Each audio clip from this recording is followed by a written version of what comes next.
Hello and welcome to my channel. I hope you enjoy this story. I'm going to try and upload a new story each day. The Silent Town. Holly Arnold had always loved the quiet solitude of remote places, and the Isle of Wight was one such place that called to her. Its rolling hills, jagged cliffs, and serene beaches provided the perfect backdrop for her annual solo trip. This year, however, her curiosity led her to a lesser-known corner of the island, an old town called Seabourn. The town didn't appear on any modern maps, only referenced in a handful of forgotten travel books she'd stumbled upon. The stories were vague, speaking of its peculiar customs and unspoken rules, but none of it deterred her. She found the road to Seabourn after an hour of driving along overgrown lanes that twisted through ancient forests and past crumbling ruins. The sky was overcast, casting a grey pallor over the land. As Holly rounded a final bend, the town appeared in front of her, nestled in a shallow valley by the coast. It was eerily picturesque, old stone buildings with steep roofs and narrow streets that wound their way to a small harbour. A blanket of silence hung over the town, deeper than any she had ever experienced. The first thing Holly noticed as she parked her car and stepped out was the absence of sound. No wind, no birdsong, no distant hum of life. Just pure, unbroken silence. The houses seemed empty, their windows dark, but smoke curled lazily from the chimneys, suggesting that someone was home. Holly slung her backpack over her shoulder and walked toward the town square.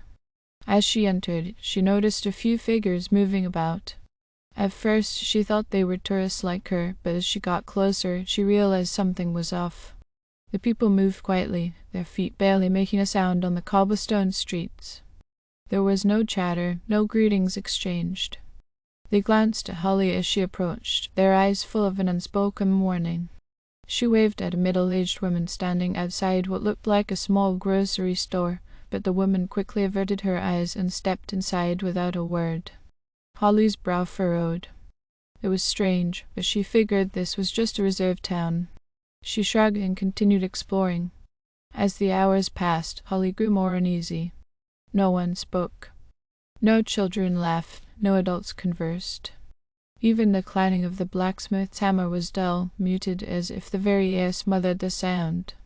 At one point, she tried to ask a man selling trinkets by the harbour for directions, but he only shook his head, gesturing frantically for her to be quiet before hurrying away. The more Holly observed, the more she noticed the odd behaviors of the townsfolk.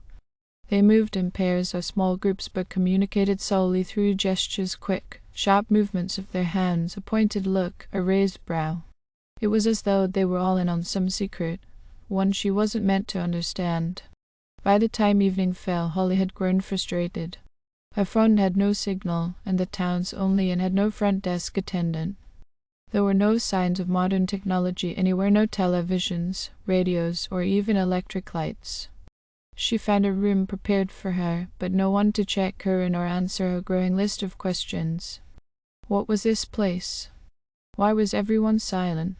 After a restless night of sleep in the small candlelit room, Holly decided she had had enough. She would leave in the morning and find somewhere less unnerving to spend her holiday. But as she packed her bag, she noticed something strange. The town's church bell, which she hadn't heard ring once during her stay, began to toll. The sound was low and distant, but it sent a shiver down her spine. She stepped out of the inn and into the misty dawn. The townspeople were gathered in the square, facing the sea, their backs rigid, their faces pale. Holly hesitated, unsure if she should approach, but curiosity got the better of her. She moved closer, her footsteps echoing in the stillness. Suddenly, a soft whisper reached her ears. Holly, she froze. The voice was faint, barely more than a breath, but it had unmistakably called her name. She spun around, expecting to see someone behind her, but the street was empty. Again the voice whispered. Holly, this time it was closer. She stumbled back, her breath quickening. The townspeople remained where they were, unmoving, as if they hadn't heard a thing. A sense of dread washed over her. Without thinking, she called out. "Who's there?" The moment the words left her lips. The townspeople's heads snapped in her direction, their eyes wide with horror. They began to move toward her, their hands gesturing frantically, their mouths opening in silent screams. Holly backed away, confused and terrified. "Stop! What's happening?" she shouted. The very ground beneath her feet trembled, and a low, rumbling growl emanated from the earth. Holly turned and ran, but the growling followed, growing louder, more menacing. She darted down narrow streets, her mind racing. She had to get out. She had to leave the town. But no matter which way she turned, the roads twisted and looped back toward the square. The mist thickened, and the growling became deafening, as if the town itself was alive and angry. Haunting, Holly found herself in front of the church. Its heavy wooden doors stood slightly ajar, a cold, unnatural light spilling from within. She hesitated only a moment before pushing through the doors, slamming them shut behind her. Inside, the air was thick with the smell of damp stone and decay. The whispering voice echoed again, this time from everywhere at once. Holly, she spun around, searching for the source. Emptied except for a single figure standing in the center of the aisle. It was a woman, tall and thin, her skin pale and her eyes sunken. She was dressed in ragged black robes, her lips sewn shut with thick black thread. Holly gasped, stumbling backward as the figure began to glide toward her. The woman's eyes were full of malice, her hands outstretched as if to choke the very air from Holly's lungs.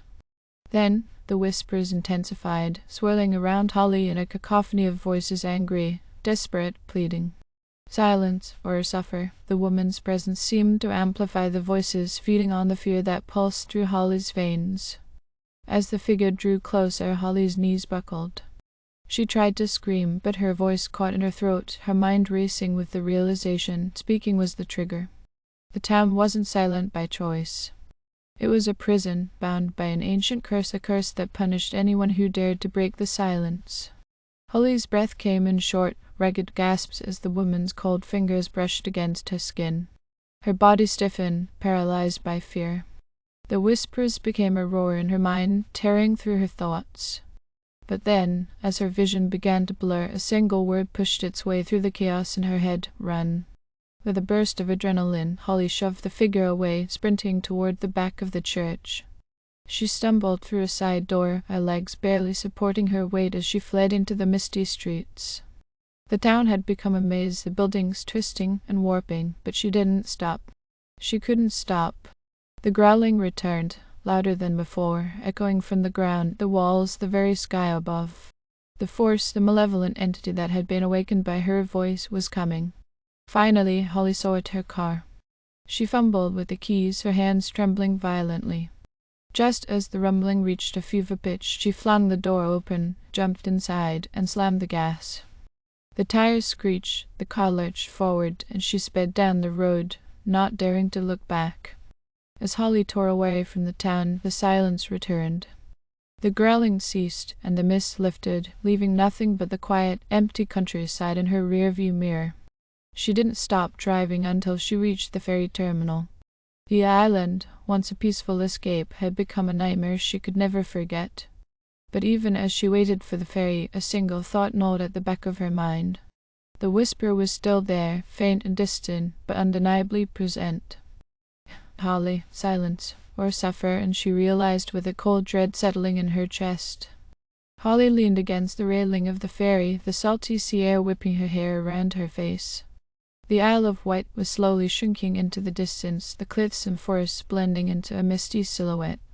She had escaped seaborne, but the events of the past 24 hours clung to her like a dark shadow. No matter how far she sailed from the cursed town, the eerie silence and the faint whisper of her name seemed to follow her. She closed her eyes, trying to focus on the rhythmic crashing of the waves against the hull. It was calming, but only for a moment. The whisper returned, faint and persistent. Holly, her eyes snapped open.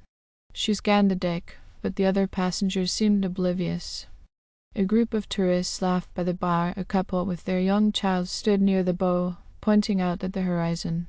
No one else heard it. The voice was in her mind. Holly pressed her palms to her temples, willing herself to focus. It's over, you're out of there," she whispered to herself. But she knew better. She had unleashed something. The force that slumbered beneath Seaborn had awakened, and it wasn't satisfied with just letting her leave. As the ferry docked on the mainland, Holly hurried to her car, glancing over her shoulder more times than she could count. Everything looked normal. The bustling terminal, the busy streets, but normal was an illusion now. The further she drove from the coast, the louder the whisper grew, like a fly buzzing relentlessly in her ear. By the time she reached her apartment that evening, exhaustion weighed heavily on her, but sleep was impossible. Every time she drifted off, the whispers filled her mind. A Holly in the dreams. In her dreams, she was back in Seaborn. The town was deserted, but the silence was suffocating. The stone buildings loomed over her, their windows black and empty. And the figure of the woman with the sewn lips, she was always there, watching, her dead eyes filled with rage and hunger. A week passed, but Holly's nerves only frayed more. She tried to ignore the whispers, drown them out with music, with noise, with crowds of people. But nothing worked. Every sound felt muted, distant, like the silence of Seaborn was slowly creeping into her world. Worse, she started seeing things. It began with fleeting glimpses, shadows where there shouldn't be any, figures standing in her peripheral vision. Once, while crossing the street, she thought she saw the woman from the church reflected in a shop window, her stitched mouth stretching into a cruel smile. One night, after a particularly vivid nightmare, Holly woke to find her bedroom filled with the same thick mist she had seen in Seaborn. It swirled around her bed, cold and suffocating. She sat up, heart hammering, only for the mist to retreat, slinking back into the corners of the room and disappearing as if it had never been there. She couldn't take it any more. Holly knew what she had to do. She had to go back. Whatever had followed her, whatever she had awakened, wasn't going to stop until it reclaimed her.